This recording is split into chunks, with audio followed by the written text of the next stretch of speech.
Back in Vigor, we're doing tips and tricks. So in the game, one of the essential aspects of the experience is actually working on your house. So you see I've upgraded it a bit. I've got this cool little thing that generates me materials as we kind of play and just wait. So what you do is you can go to really any of the stations and then you tab over to the build area. So this is important, and I know gameplay is important for tips, and we'll get to that in a sec, but this really will enhance your experience. So if leveling up your crafting table here takes metal parts, and as you do it, you're able to craft more weapons and tools that will be so helpful for when you're actually fighting. So as you can see the different levels here, look at the access to the different guns you can make. It's going to be a huge advantage because then you won't have to be searching for guns when you are in the world. You're actually able to make your own. And once you get to those higher tier levels, better and better weapons is going to give you a huge advantage in gameplay. These other things are important too. The wood log that's generating material for me constantly. Use the material to upgrade things. And then there's other options too, as we see here as we continue to progress. It's just going to make everything go faster depending on what you're working towards. Like here, crafting time for consumables being moved down. Huge deal, big difference. On top of that, in the equipped menu, if you're ever low on guns or anything like that, you can go to the gun you want. You can press X and then you can just craft it using the materials you have. And then it queues it up and then your weapon gets prepared after the queue is done. Keep in mind that this all does take time. Weapons are quick, but if you want things such as these build projects, sometimes they take a long time, like this one that's about 5 hours. Just so you know, occasionally you'll get crates in the game. These will give you unlockables, so make sure you check the crates area occasionally to unlock things. And be sure to download my cool canvas bag. There's a link in the description and as a comment too, because it's pretty awesome. And from that point, we're going to jump into actual gameplay. Oh, one final mention, if you ever need to practice your shooting, there is a nice shooting range right here. So you can actually pick your gun, do a challenge, and yeah, just kind of practice to see how the guns actually perform in the game. I think this will be really helpful for players that are trying to get an idea of how the guns handle. I think it can make a big difference in your game. So before you start a match, there are these options where you can actually buy insurance. This protects your loadout from death. You get better loot and everything like that. Just so you know it's there. I personally don't feel it's hugely beneficial. Maybe the insurance if you got the crown points to spend, but that is of course up to you. So in the game there are a set number of maps that are available. This could get expanded upon, but there's a set amount at launch, and it's really good to sit there and sort of learn the map. The map really does tell you everything you need to know about what's on the level. So if you go to these comm stations and you activate them, you'll actually be able to sort of signal and see where enemies are on the map, the other players in the game. So I think that's something that could be beneficial, but it's a momentary thing and it takes a second to do, so I'm not necessarily sure that it's hugely beneficial. So in the game you use up on the D-pad to bring your map up, and you can place a marker if you need to by pressing A, and that just kind of waypoints it. You can crouch in the game, and you can also go prone, which will help you kind of cover from fire. So when you are going into an environment, your gun will occasionally have a red reticle. So this red reticle tells you that you cannot shoot around the corner. Notice how it disappears. That means that I can freely shoot. Same when I'm aiming in. See, the gun raises and lowers, raises and lowers based on that. You can also injure teammates, so be careful. A lot of people are kind of, you know, not very nice, and they will shoot teammates to get loot. I had that happen after killing an enemy squad. My teammate shot me and took all the loot because I guess he thought he deserved it. Moving past that, the world is quite large. There are many areas to go through, and generally just check out houses. You'll find loot in basically everything.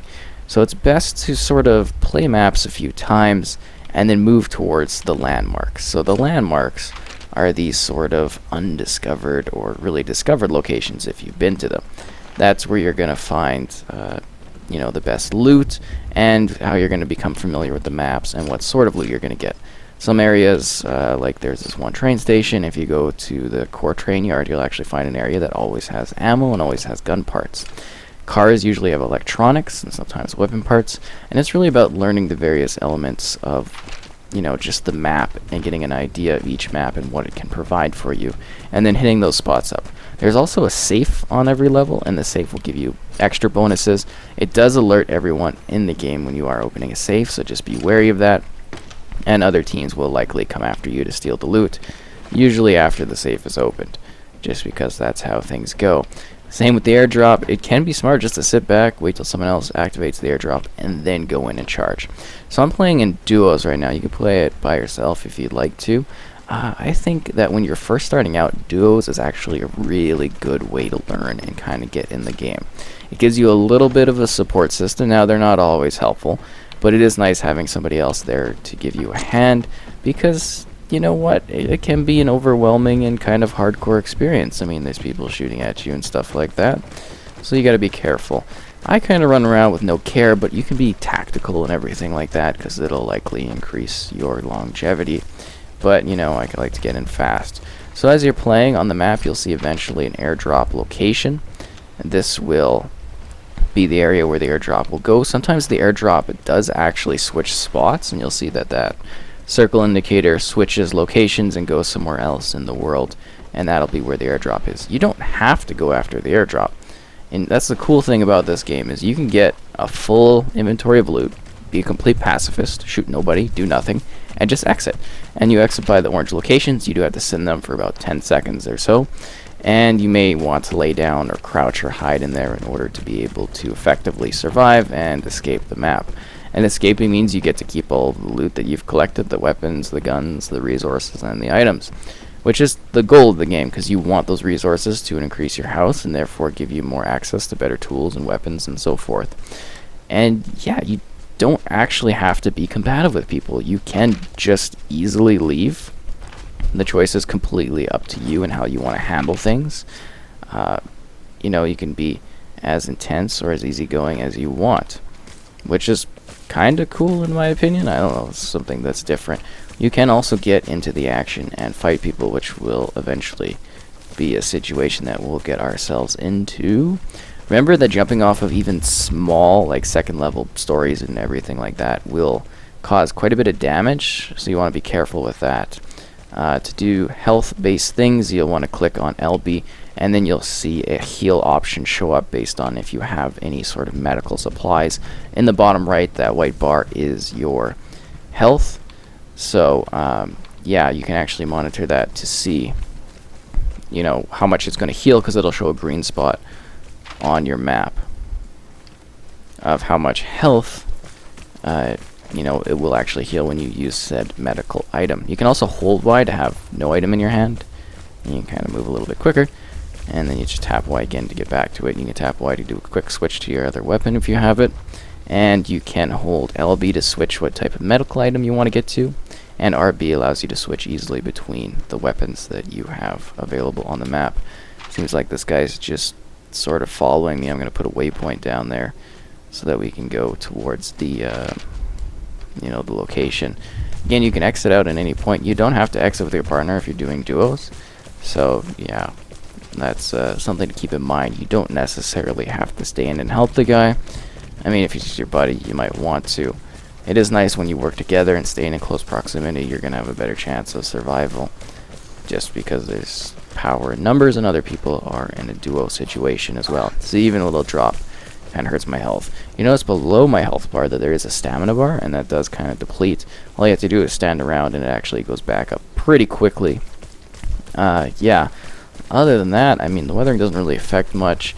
You just have to be smart and get ready for battles. Aim definitely towards the chest. The guns in this game are absolutely wild in nature. They flop all over and stuff like that. So try to keep your shots focused, and if you are really good at aiming, you can click down on the D-pad and you can switch to a single shot, or auto if you need to get a fast firing range going in. Listen to the game. There will be instructions in regards to what's going on. So we're in the area, and it'll take time for the airdrop to kind of come down, and then we can go after it. I will mention that a gas kind of comes in after a certain amount of time, which forces you out of the map, or you'll die. It's just something to think about. So the characters actually do blend in with the world quite well. If you're able to find like a bush or a tree, you can literally just crouch in it and you'll be very well hidden from enemies, which is nice. I think we're gonna go and check out maybe just a house in the distance for now until the airdrop gets going. So the maps offer a lot of different variety in kind of the biomes and what you're facing. The blizzards are great because they're super foggy. I mean, this kind of rain also provides a bit of a fog, which is nice, but some maps are really just open, and you got to be smart in how you're moving and making sure that you're actually taking points of cover. It'll make you less likely to be seen, and you'll get the surprise jump on people. Ow! So that kind of hurt quite a bit. They're still kind of moving around as a team, which is good. You can also move and jump through many parts of the map. If there's like windows and stuff like that, you can open them in a house and jump out of it really quickly if you need to. Yeah, but you can take damage if you do so. The plane is incoming. Beware of the drop zone. It will be dangerous. Now it's time to go after that airdrop. So you just discovered this area, which is nice. Ow.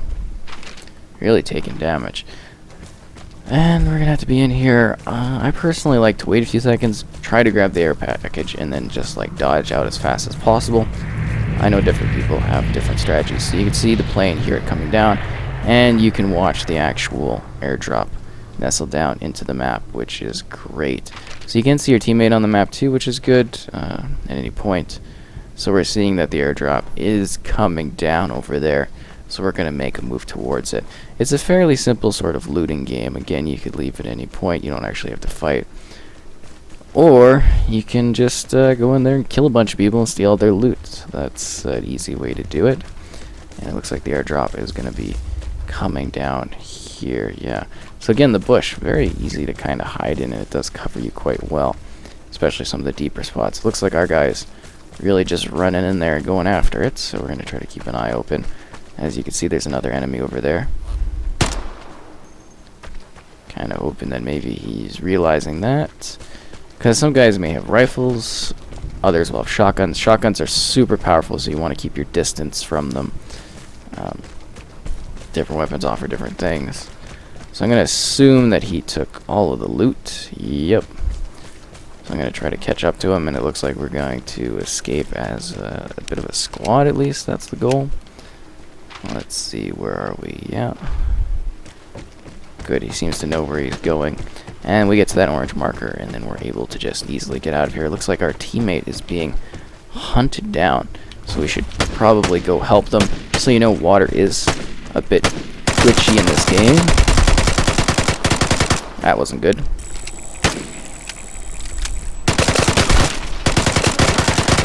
I like to keep 60 bullets, as I find that's helpful.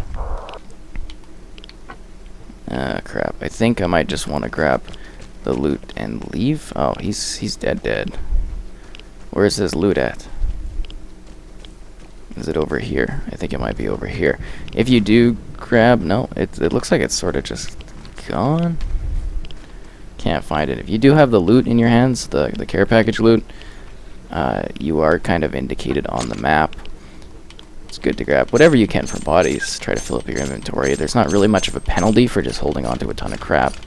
So I'm going to try to fix as much as I can in here of everything. Check this guy's too. Because it doesn't hurt to have lots of stuff, because then I can use it in my home, which is nice. Great. So we got that all done. We're now going to exit the map. Get the green marker on. Great. So we're going to head north, I guess, and kind of get out of here. Yeah.